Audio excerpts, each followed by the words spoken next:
মুসলমান ভাইদের জন্য সালাম, হিন্দু ভাইদের জন্য নমস্কার, অন্য অন্য জাতির জন্য আন্তরিক ভালোবাসা এবং অভিনন্দন রইল। এর যদি পেটে পাথর হয়ে থাকে যোগাযোগ করতে পারেন, প্যারালাইসিস হয়ে গেছে যোগাযোগ করতে পারেন, ঠিক আছে। যাদের বাড়িতে জিন বসবাস করে যোগাযোগ করতে পারেন।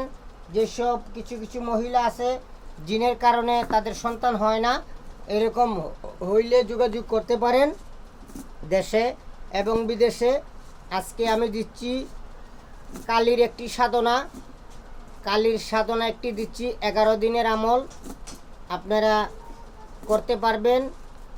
আপনারা মন্ত্রটা আমি বলতেছি, আপনারা শুনেন। এই সাধনা করতে গেলে 1 গ্লাস পানি লাগবে, কিছু বাতাসা লাগবে এবং 5টা জবা ফুল লাগবে।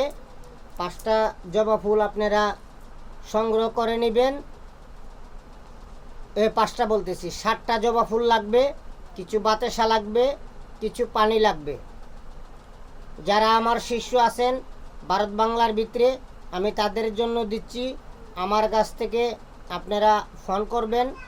আর যারা শিখতে চান তন্ত্রমন্ত্র, কালো জাদু, ব্ল্যাক ম্যাজিক, আমার সাথে যোগাযোগ করবেন।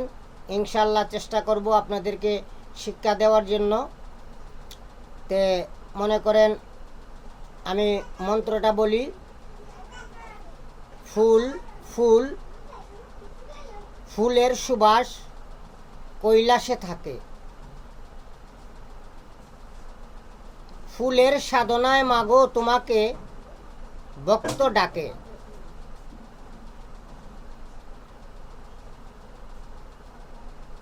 দুদি মাগো তুমি এসে না করিবে কাম, 33 কোটি দেবতার মাথা খাবে। আমি আবারও বলতেছি, ফুল ফুল ফুলের সুবাস কৈলাসে থাকে, ফুলের সাধনায় মাগো তোমাকে ভক্তে ডাকে। এসে মাগো ভক্তের বাসনা পূর্ণ করো, তুমি এসে মাগো করে দাও আমার কাম। দুদি মাগো ভক্তের বাসনা পূর্ণ না করো, 33 কোটি দেবতার মাথা খাবে। ফুল ফুল ফুলের সুবাস কৈলাসে থাকে, ফুলের সাধনায় মাগো তোমাকে ভক্তে ডাকে। ভক্তের বাসনা মাগো তুমি পূর্ণ করো, এসে মাগো তুমি ভক্তের কাজ করো।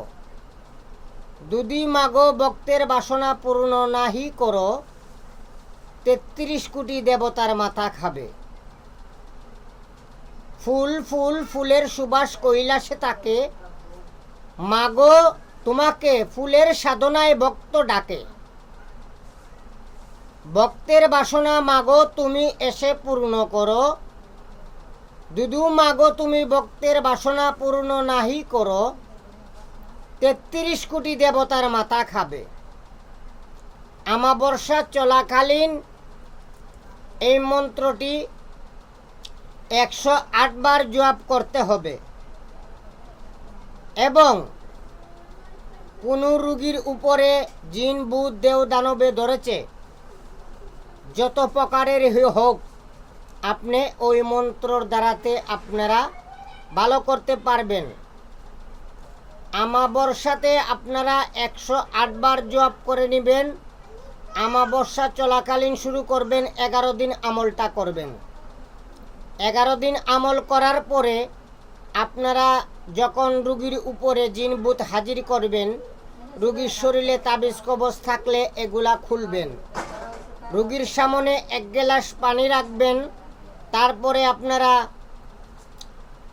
7টা জবা ফুল নেবেন অথবা 7টা গোলাপ ফুল নেবেন। নিয়ে আপনারা একটি গোলাপ ফুল রোগীর হাতে দিবেন আর কিছু গোলাপ ফুলের পাপড়ি ছিঁড়ে নেবেন। একবার পরবেন, একবার রুগীর উপরে এই ফুল দিয়ে ছিটা দিবেন। একবার পরবেন, একবার ওই ফুল দিয়ে রুগীর উপরে ছিটা দিবেন। একবার পরবেন, একবার রুগীর উপরে ফুল দিয়ে ছিটা দিবেন। বিশ্বের যে প্রান্তেই থাকুক রুগীর উপরে এসে উপস্থিত হবে। তারপরে আপনারা কথাবার্তা বলবেন, শপথ করাবেন, করাই তাকে ছেড়ে দিবেন। আমি একটি ঘটনা বলতেছি। মনসুর হেল্লালের আপনারা কাহিনী শুনছেন কি আমি জানি না। যখন মনসুর হেল্লালকে আগুনে নিক্ষেপ করা হলো, হ্যাঁ, তারপরেও যখন মনসুর হেল্লাল মরল না, তাকে শুলে দেওয়া হলো, তারপরেও যখন সে মরল না, সে যখন একজন কসাইয়ের কাছে গেল, গিয়ে বলল যে আমাকে কিছু মাংস দাও, তার শরীর থেকে দুর্গন্ধ বের হচ্ছে। তখন কসাইয়ে দূর থেকে একটি পুতলা তাকে দিয়ে দিছিল। তখন সূর্যকে এই পৃথিবীর মাটিতে এনে তখন সে মাংস পাক করে খাইছিল। যখন মজলিস জমা হলো, তার উপরে পাথর মারার অর্ডার হলো, যে পাথর মেরে তাকে মেরে ফেলা। যখন একজন শরীয়তের আলেমে অর্ডার করিল, তখন মানুষে পাথর মারতে থাকলো। পাথর মারার পরেও তার কিছু হয় না। যে সে যে জায়গায় লেখাপড়া করছে, যে মাদ্রাসার লাইনে লেখাপড়া করেছে, মারফত লাইনে, এই মারফত লাইনের একজন শিষ্য ছিল ওই মজলিসে। সে সবাই পাথর দিয়ে ইটা দিছে, কিন্তু সেই লোকে পাথর দিয়া মনসুর হেল্লালকে ইটা দেয় নাই, নিক্ষেপ করে নাই। সে ফুল ছিঁড়ে যখন এই মনসুর হেল্লালের উপরে নিক্ষেপ করলো, তখন মনসুর হেল্লালের শরীরে ব্যথা পাইল। তখন মনসুর হেল্লালে কেঁদে ফেলল যে যতজনে আমাকে শুলে দিছে, আগুনে দিছে, পাথর দিয়ে ইটাইছে, তারা না বুঝে করেছে। আমি তাদের উপরে অসন্তুষ্ট নয়, আমি তাদের উপরে খুশি, কারণ তারা না বুঝে আমার উপরে পাথর নিক্ষেপ করেছে এবং আমাকে আগুনে দিয়েছে। তারা অবুঝ, তারা শিশু, তারা বুঝে না। কিন্তু এই যে আমাকে ফুল দিয়ে তুমি আঘাত করিলে, আমি যেই ক্লাসের ছাত্র, তুমি একই ক্লাসের ছাত্র, তুমি জেনে শুনে আমাকে ফুল দিয়ে আঘাত করেছো। আমি তোমার ফুলের আঘাতে জড়ো জড়ো। এই পর্যন্ত যত আঘাত আমাকে মানুষে দিয়েছে আমি তুচ্ছ মনে করেছি, সেই আঘাত আমার শরীরে লাগে নাই, আমি ব্যথা পাই নাই। কিন্তু তুমি যে ফুলের আঘাতটা দিছো, এই ফুলের আঘাতে আমার দেহ ক্ষত বিক্ষত হয়ে গেছে। কারণ একটি গানে আছে বলে যে পাথরের আঘাত সয় বুকে, ফুলের আঘাত সয় না। আপন মানুষ দুঃখ দিলে মেনে নেওয়া যায় না।